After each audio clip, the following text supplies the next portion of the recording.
Ekonomi Indonesia di tangan Sri Mulyani, ditulis oleh Mr. Naibaho di seword.com.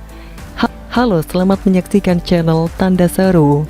Tidak terkejut ketika Presiden Jokowi merombak kabinetnya dengan menunjuk Direktur Pelaksana Bank Dunia, Sri Mulyani Indrawati, sebagai Menteri Keuangan menggantikan Bambang PS Brojonegoro di tahun 2016 lalu. Presiden Jokowi ingin memperkuat perekonomian kita dengan melakukan perombakan pada beberapa pos Kementerian Ekonomi dalam Kabinet Kerja.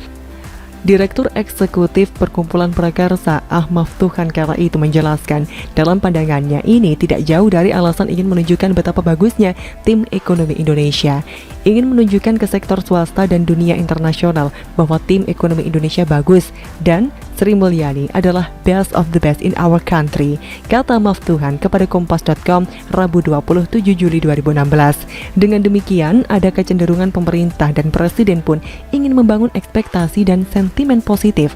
Benar saja, di periode kedua, kembali Presiden Jokowi tidak mengutak-atik Kementerian Keuangan.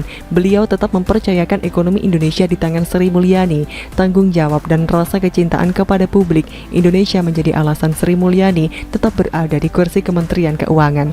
Belum lagi rasa puas Presiden Jokowi atas kinerja Menko di 4 kabinet, mulai dari era Presiden Susilo Bambang Yudhoyono atau SBY, Yusuf Kala, SBY Budiono, dan Presiden Jokowi JK, serta saat ini Jokowi Ma'ruf Amin. Saya diminta Pak Presiden Jokowi untuk menjadi Menteri Keuangan lagi, ujar Sri Mulyani yang mengenakan kemeja putih di Istana Kepresidenan Jakarta Selasa 22 Oktober 2019, sebagaimana dikutip dari monitor.co.id. Sri Mulyani menjelaskan banyak hal yang harus dilakukan untuk Indonesia saat ini dalam menghadapi perekonomian global yang dinamis dan tidak pasti. Presiden Jokowi pun meminta Sri Mulyani untuk melanjutkan kinerjanya di Kementerian Keuangan. Tugas dan tanggung jawab Menteri Keuangan itu kompleks. Kalau saya goyah, anak buah saya pun ikut goyah. Kalau saya sekinya 10 skala Richter, anak buah saya menjadi 20 skala Richter. Makin ke bawah makin besar. Jadi Anda sendiri goyah, bagaimana Anda akan menjadi jangkarnya? Pernyataan ini disampaikan oleh Menteri Keuangan Indonesia, Sri Mulyani Indrawati, dalam sesi wawancara khusus bersama tim Tempo 2 Juli 2021. Melalui konferensi video, Sri Mulyani merasa tantangan pandemi COVID-19 merupakan jenis ranjau yang cukup berbahaya bagi beragam ranjau yang pernah dilewatinya dalam hidup. Menurut Sri Mulyani, ranjau pandemi COVID-19 lebih menantang ketimbang mengurus masa sulit aksi extraction Bank Senturi pada 2008 silam. It's totally different game, katanya. Informasi tentang jumlah utang Indonesia akibat proyek penyelamatan ekonomi dari pengaruh pandemi COVID-19 mengganggu sirkulasi berpikir. Jika dihitung-hitung, negara cukup banyak mengeluarkan dana untuk program penanganan dan pemulihan. Pada periode 2020, upaya pemulihan ekonomi nasional atau PEN menginjak angka 699 triliun rupiah. Banyak dana direlokasi dari target yang dibuat sebelum masa pandemi COVID-19. Program direlokasi anggaran dari pos-pos tertentu untuk penanganan masalah pandemi menunjukkan bahwa pemerintah berani pasang badan melawan pandemi COVID-19. Tumpuan besar proyek melawan pandemi, jika kita cermat secara mendalam, cukup banyak diarahkan ke Menteri Keuangan. Untuk penanganan pandemi saja, Menteri Keuangan harus pandai-pandai merumuskan anggaran, mengelola aset, membuat kebijakan dan mencapai target. Selain masalah pandemi, pemerintah melalui kementerian-kementerian yang ada harus mampu memperkuat fondasi program prioritas, yakni upaya pemulihan ekonomi nasional atau PEN. Semua hal ini tidak mudah karena harus dilakukan dengan ekstra hati-hati. Untuk tata kelola keuangan rumah tangga, kita perlu memberikan banyak apresiasi kepada Bu Sri Mulyani. Saya sendiri tak bisa membayangkan andai kata tata kelola keuangan di masa pandemi ini diberikan kepada orang lain. Bagaimana jika Menteri Keuangan di masa pandemi ini bukanlah Bu Sri Mulyani? Postur Sri Mulyani yang optimis dan tegas sejatinya memberikan nilai ekstra bagi kesehatan rumah tangga Indonesia, terutama dalam menata ekonomi selama masa pandemi. Di tengah masa-masa sulit ini, cekikan informasi seputar utang negara semakin menular, seakan-akan hanya Indonesia yang terlilit utang. Hemat saya, Indonesia termasuk negara yang sigap menangani pandemi sembari menata neraca ekonomi agar tetap stabil. Dengan kapasitas penduduk 2 ribuan juta jiwa, pemerintah Indonesia tetap mampu memberikan makan semuanya. Berbeda dengan negara-negara lain yang kapasitas penduduk tak sampai ratusan juta, Indonesia justru masih tetap optimis berjalan. Menurut Sri Mulyani, untuk saat ini keadaan luar biasa dan syok. Semua negara pasti menambah beban utang negaranya. Tentu saja eskalasi utang yang terlalu banyak justru tak membuat ekonomi menjadi sehat. Akan tetapi menurut Sri Mulyani, kenaikan utang malah dibenarkan karena situasi syok di mana tidak ada instrumen lain yang mampu menopang kecuali negara sendiri. Jika negara bungkam dan tak reaktif menanggapi hanya karena takut ngutang, tentu saja keadaan negara semakin tak membaik. Selain ruwetnya penanganan masalah ekonomi, isu lain yang diudarakan adalah soal kebijakan pemberlakuan pembatasan kegiatan masyarakat atau PPKM yang dilihat oleh para haters sebagai strategi no money dari pemerintah. Isu ini melebar di media sosial lantaran kebijakan PPKM dinilai merubuhkan ekonomi masyarakat.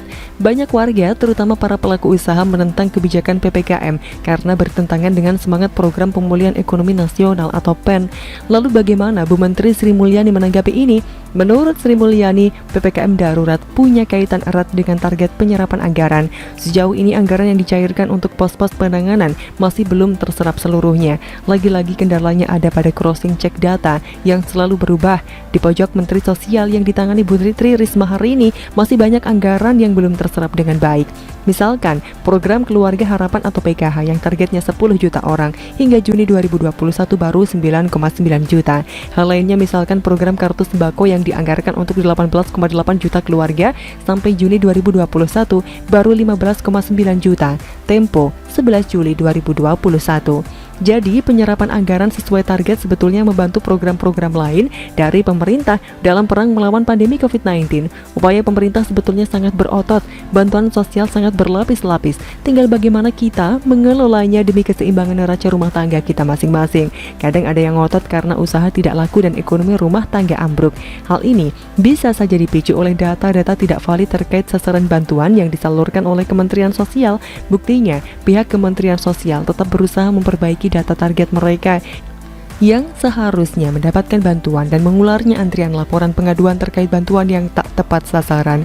Saya tetap optimis di tangan Bu Sri Mulyani, ekonomi kita akan semakin membaik dan keuangan negara akan semakin terasa membaik juga. Bagaimana menurut Anda?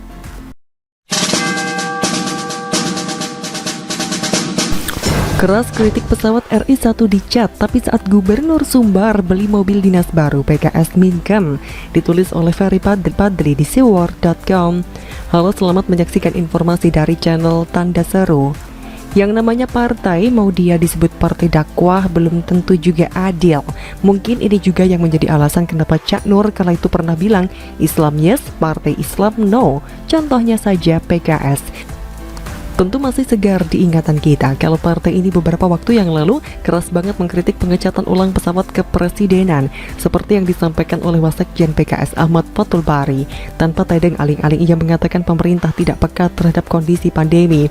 Menurut saya, apa yang dilakukan sangat tidak peka dengan kondisi pandemi dan kondisi masyarakat saat ini. Apalagi persebaran pandemi yang semakin masif dan sudah menyebar ke berbagai daerah, ujar ex anak buah Lutfi Hasan Ishak itu pada 3 Agustus.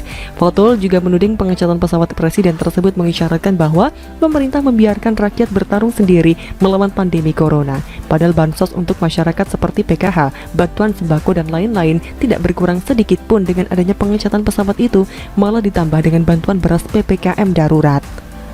Termasuk anggaran untuk kesehatan, tidak ada pemotongan. Meskipun pesawat kepresidenan tersebut dicat ulang, kelihatan banget kalau kader PKS ini lebay dan asal omong.